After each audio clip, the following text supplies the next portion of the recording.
Muy buenos días a todos. Mi nombre es André Mauricio Briceño Chávez, soy el vicepresidente de la Red Latinoamericana de Derechos Humanos, así como soy el presidente del capítulo de Colombia. Un saludo muy especial a Jimena Moscoso, presidenta del capítulo Perú de la Red Latinoamericana, en su inicio que se da hoy con estas pequeñas conferencias que estamos ofreciendo, celebrando las actividades que se van a comenzar a partir de la fecha por parte del capítulo de Perú. Reconocimiento a Jimena, a todo su equipo, a todos los amigos que van a participar en este mismo grupo, ¿no? Profesor Eduardo Yudgar, que nos lidera desde la Red Latinoamericana General, a Stephanie Montoya, a Juan Castañeda, entre otros, que van a estar participando en este evento que nos congrega para seguir adelante en el crecimiento de la Red Latinoamericana de Derechos Humanos. Yo tengo el tema de hoy que se titula La trascendencia de la sentencia de la asociación Laca-Jojat, Nuestra Tierra versus Argentina para las comunidades indígenas. Y lo he seleccionado entendiendo también la importancia que para un país como Perú, para cualquiera de nuestros países, tienen las sentencias sobre comunidades indígenas, étnicas o afrodescendientes. Esta sentencia se produjo el 6 de febrero del 2020 por parte de la Corte Interamericana de Derechos Humanos y en ella se declaró la responsabilidad internacional de la República de Argentina por la violación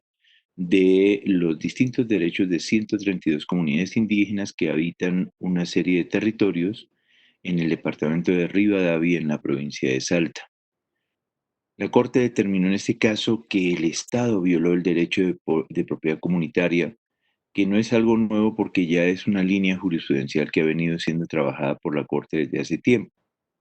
Además determinó que hubo una violación conexa de la identidad cultural al medio ambiente, que eso es lo que vamos a hablar con el tema de la progresividad, a la alimentación adecuada al agua, ¿no? Y a la falta de una efectividad de medidas estatales para detener una serie de actividades que resultaron lesivas para estos. Dentro del contexto de los hechos hay que decir que esta comunidad ha venido haciendo, estas comunidades habían venido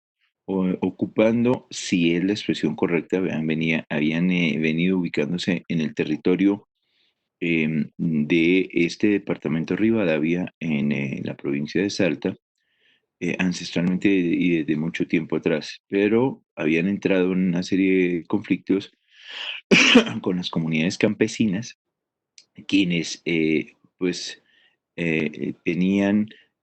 una serie de situaciones que impedían que las comunidades se asentaran de manera adecuada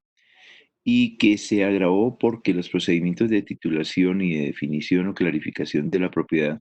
fueron muy, muy dilatados en el tiempo. Entonces, una dilatación increíble en el tiempo desde el punto de vista de lo que era la definición de la propiedad y de la titulación de estas tierras.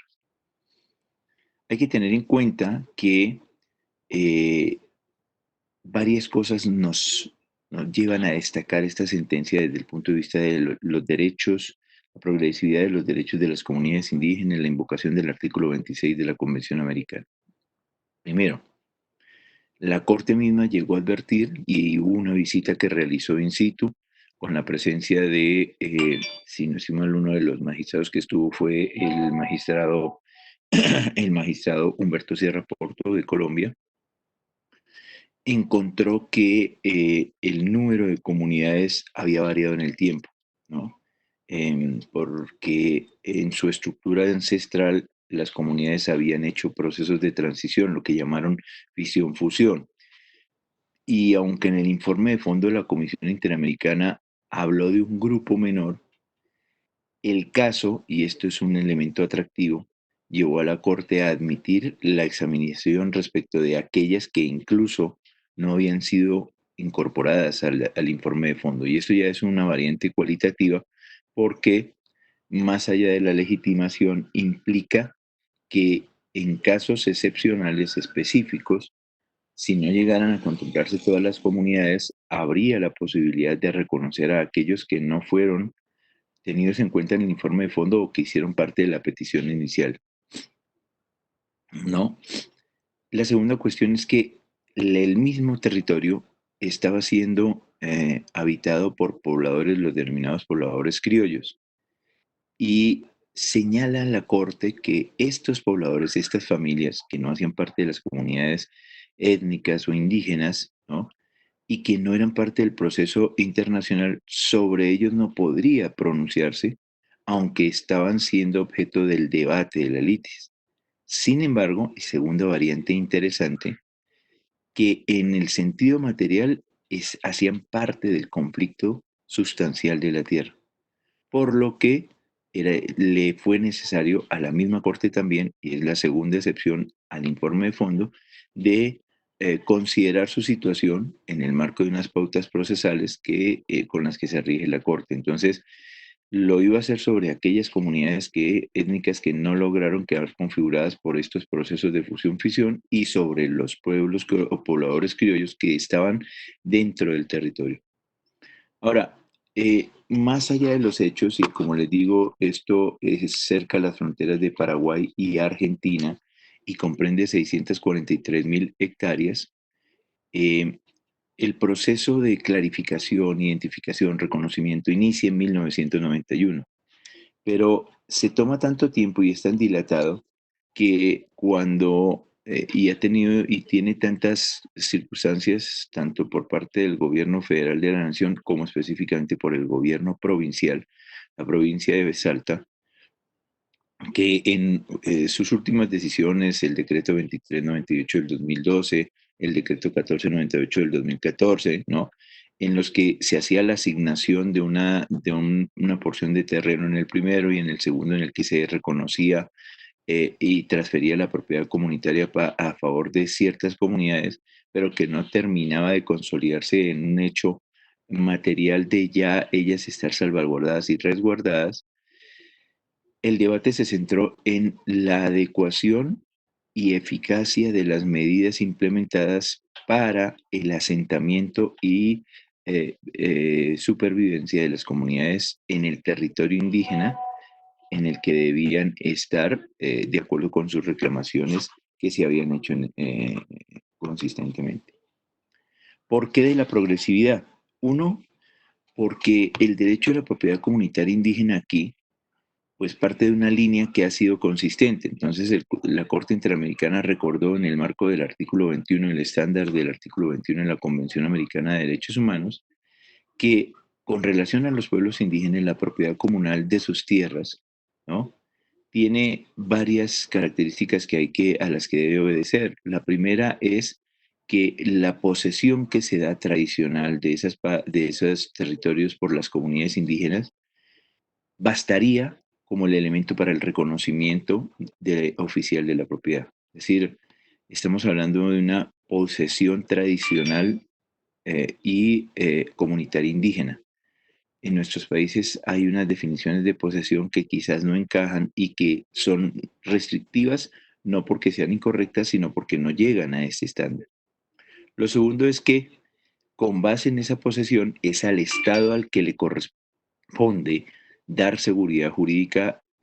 dando un título jurídico que lo haga oponible ante esas autoridades y asegurando ese goce pacífico de la propiedad sin que haya interferencia de terceros, de ningún tipo de tercero. Asimismo, el derecho de propiedad, ¿no?, comunitaria implica una participación efectiva de las comunidades en procesos que deben ser de consulta, que tengan unas pautas definidas y que implique la participación del Estado y de terceros que, pudiendo afectar sus tierras, interactúen con esas comunidades. Cuando la Corte analizó los decretos que yo les señalaba, en especial aquellos expedidos por la provincia de Salta, reconoció o determinó que existía un reconocimiento o actos de reconocimiento de la propiedad comunitaria. Y se valoró también que desde el 2007 las comunidades indígenas, las organizaciones criollas y el Estado, ¿no?, habían tenido una serie de interacciones para llegar a determinar cómo iba a ser resuelta la tensión entre la existencia de esa comunidad indígena y la participación de las comunidades criollas. Por eso, la Corte llegó a la conclusión de que si bien se adelantaron ciertas medidas, lo que no había podido demostrar la República Argentina es la conclusión del proceso para concretar esa propiedad comunitaria. Es decir, habían transcurrido 28 años desde que se inició la reclamación y no había una garantía plena en la estabilidad jurídica, en la seguridad jurídica del ejercicio de la propiedad comunitaria, porque al final no se tenía una constancia plena de la titulación adecuada, por lo tanto no había seguridad jurídica, no había una demarcación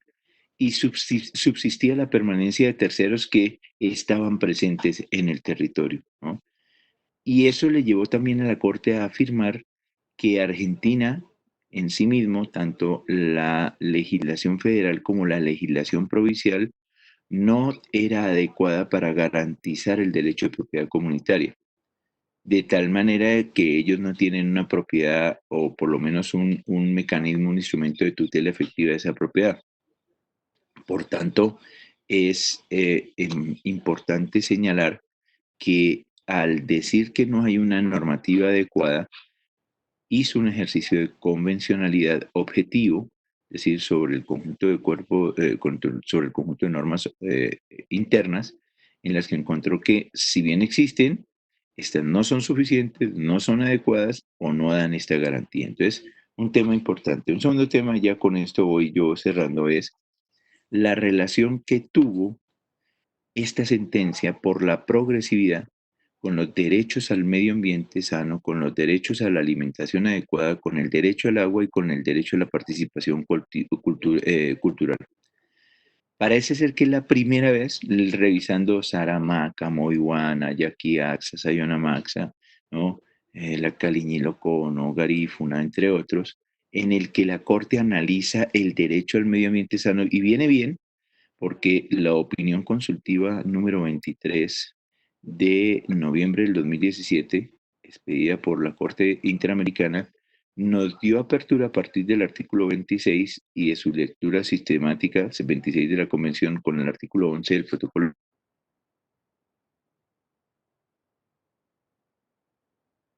de Ambiente Sano. Entonces, y este ligado al derecho a la alimentación adecuada, al derecho al agua, al derecho a la identidad cultural. Entonces, claro, examinó la potencial vulneración a partir de la afectación al derecho de propiedad comunitaria desde la perspectiva de la interdependencia de estos derechos con las comunidades indígenas. Y por tanto entendió que acciones que quedaron demostradas como la tala ilegal, acciones como las que desarrollaba la población criolla, ganadería extensiva, instalación de alambrados, afectaron bienes ambientales, incidieron en la forma tradicional de la alimentación de estas comunidades y sobre todo en el acceso al agua. Esto llevó a que a una alteración de la comunidad indígena lesionó su identidad porque esas no son las tradiciones, las huellas con las que ellos interactúan socialmente, pero además lo que hizo fue generar una interferencia que constantemente estuvo presente. De estas actividades, la República Argentina, se tiene demostrado por el caso, conocía y adoptó una serie de acciones, pero que no fueron efectivas para detenerlas. Por eso se llega a la conclusión por parte de la Corte que hubo una violación del artículo 26, de esa progresividad en los derechos. Lo que quiere decir que el contenido del artículo 21 ha sido ampliado a partir de esa convencionalidad. Bastaría preguntarse si estamos en el marco de una tesis de conexidad que ha sido empleada desde hace mucho tiempo por parte de la Corte Europea de Derechos Humanos al ligar el derecho al ambiente sano con derechos fundamentales o derechos humanos fundamentales, los casos Rainer Powell, los casos Gómez, López Ostra, Moreno Gómez, Guerra, ¿no? Oneirides, entre otros, en los que los casos, y sobre todo uno que es muy emblemático en una de las sesiones del ciclo, lo comentaba, el caso Coster versus el Reino Unido, si hay una relación de conexidad entre el derecho a la propiedad y el derecho al ambiente sano, y por tanto con los demás derechos que están siendo invocados como afectación a las alteraciones de las condiciones de vida de las personas. Entonces, llama la atención de esa relación que hace este caso, y es importante de aquí en adelante estar verificando si la Corte va a establecer esta línea, la va a sentar, la va a consolidar, porque sería muy beneficioso tanto para nuestras comunidades como para el enriquecimiento y la ampliación de los derechos, bien sea por una tesis de conexidad o bien sea por una configuración de la progresividad de los derechos o de la incorporación de estos como objeto de tutela principal. Para la doctora Jimena Moscoso, en Arequipa, para todos en Perú, deseo que esta situación pueda ser superada. Me unen estrechos lazos con el Perú desde hace años.